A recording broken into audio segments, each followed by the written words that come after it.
Assalamualaikum warahmatullahi wabarakatuh.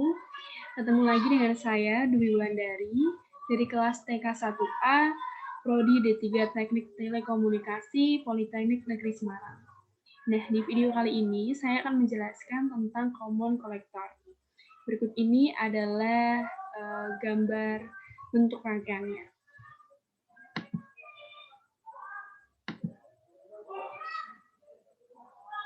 Nah, ini dia bentuk rangkaiannya untuk Common Collector. Di sini ada beberapa komponen. Yang pertama itu seperti biasa menggunakan facing atau sinyal generator. Lalu ada switch, ada beberapa alat ukur juga di sini, ada AC voltmeter, DC voltmeter, dan juga ada ampermeter yang dijadikan miliampere. Lalu juga ada kapasitor, lalu ada juga resistor, ada juga transistor dengan jenis 2N3904 dan dengan ground.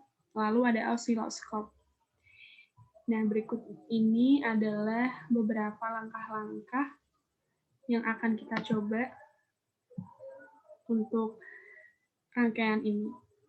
Nah, yang pertama yaitu dengan menggunakan analisis ekivalen DC, hitunglah terlebih dahulu beberapa VB, VE, IE, dan VCE dengan menganggap HFE sama dengan beta sama dengan 100 dan alfa sama dengan 1. Nah, untuk caranya sendiri seperti ini, dan dihasilkan VB sebesar 3,75 volt, IE sebesar 4,07737 miliampere, untuk VE 2,77 volt, dan untuk VCE 9,23 volt. Lalu langkah yang kedua adalah pindahkan catu daya ke posisi on dan sinyal generator belum dimasukkan. Ukurlah besarnya VB, VE, IE, dan VCE dengan menggunakan voltmeter dan ampermeter. Nah, ini catu dayanya sudah di-on-kan, namun sinyal generatornya belum dimasukkan. Kita coba ke rangkaiannya.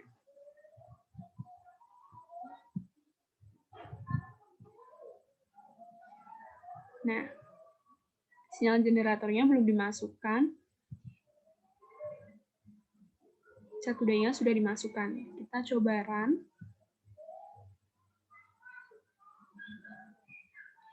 Tidak ada gelombang.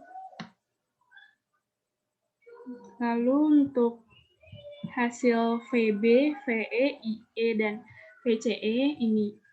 VB sebesar 3,64 volt, IE sebesar 4,31 miliampere, VE sebesar 2,93 volt, dan VCE sebesar 9,07 volt.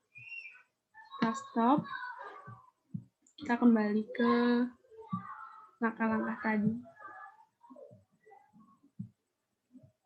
Nah, ini dia. VB sebesar 3,64 volt, VE 2,93 volt, IE 4,31 miliampere, VCE 9,07 volt.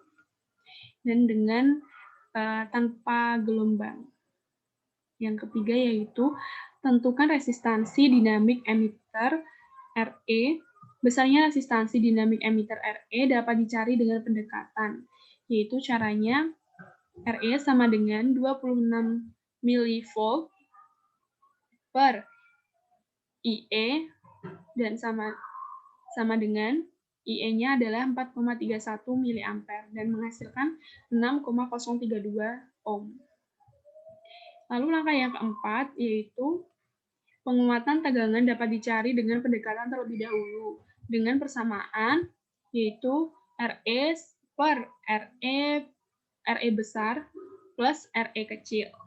Dengan RE besar adalah resistansi eksternal emitter untuk sinyal AC yang dalam hal ini adalah RE paralel RL sama dengan 680 ohm paralel 100 ohm sama dengan 87,2 ohm.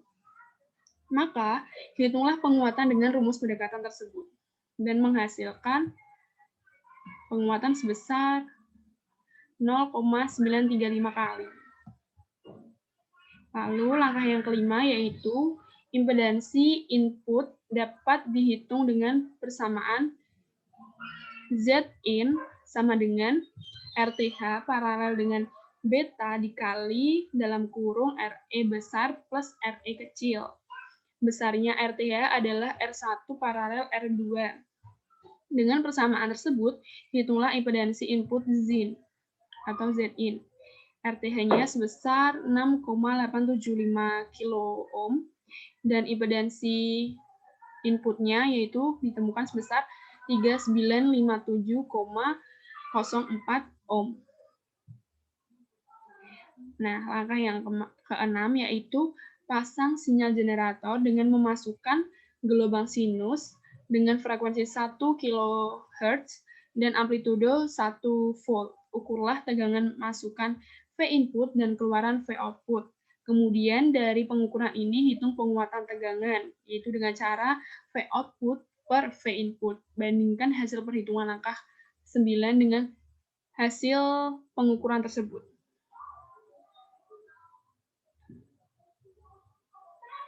Langkah 9 itu yang dimaksud langkah 4 ya.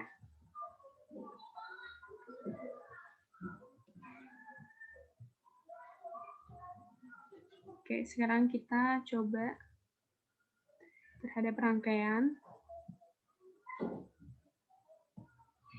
Nih, sinyal generatornya diubah, amplitudo diubah menjadi 1 volt, dan frekuensi 1 kHz.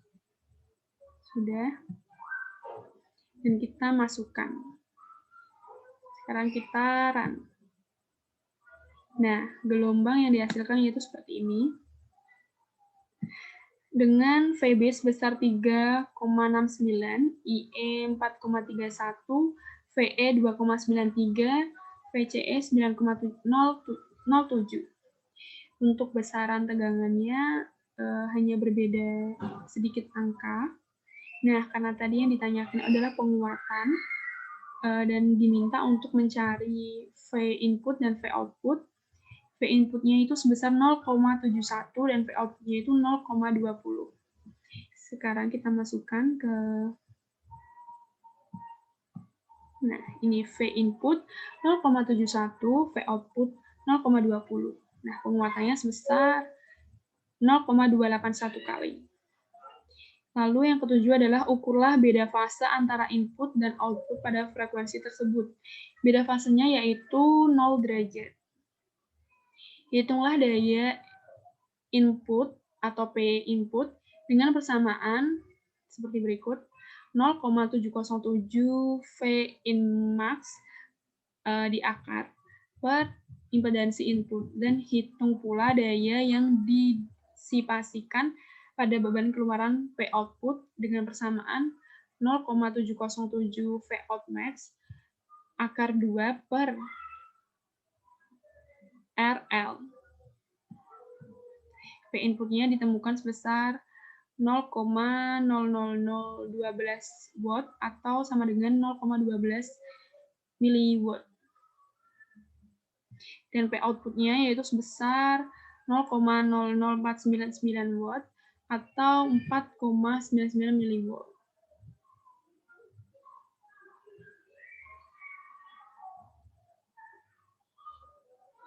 Nah, nomor 9 yaitu dengan menggunakan hasil perhitungan langkah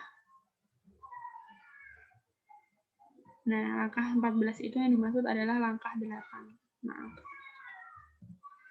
Dengan menggunakan hasil perhitungan langkah 8, dapat dihitung penguatan daya AP yaitu, nah ini, dengan rumus AP sama dengan P output per P input. P outputnya tadi 4,99 dan P inputnya adalah 0,12.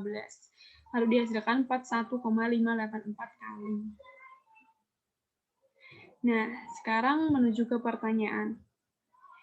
Mengacu pada gambar rangkaian percobaan, apa yang menyebabkan terjadi perbedaan antara perhitungan tegangan bias DC dengan hasil pengukuran?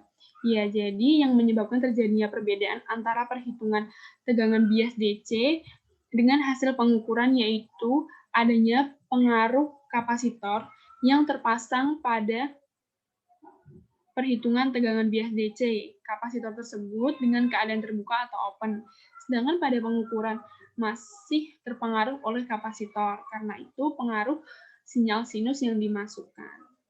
Lalu pertanyaan yang kedua, berapa beda fase antara input dan output pada emitter follower? Beda fase antara input dan output pada emitter follower adalah sebesar 180 derajat. Buatlah rangkaian ekivalen sinyal kecil dengan menggunakan parameter hibrid, cari data transistor, dan kemudian hitung penguatan berdasarkan parameter tersebut. Nah, ini dia gambar rangkaiannya. Nah, kemudian di nomor 4 yaitu bandingkan hasil pengukuran dengan perhitungan nomor 3 di atas dan juga perhitungan berdasarkan pendekatan. Berikan komentar Anda. Nah, ini.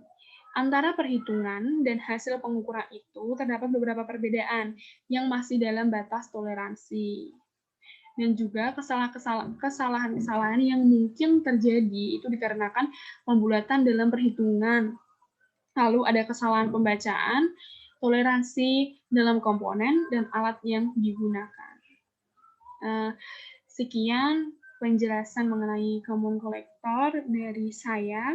Kurang lebihnya saya mohon maaf. Terima kasih sudah menonton video saya. Wassalamualaikum warahmatullahi wabarakatuh.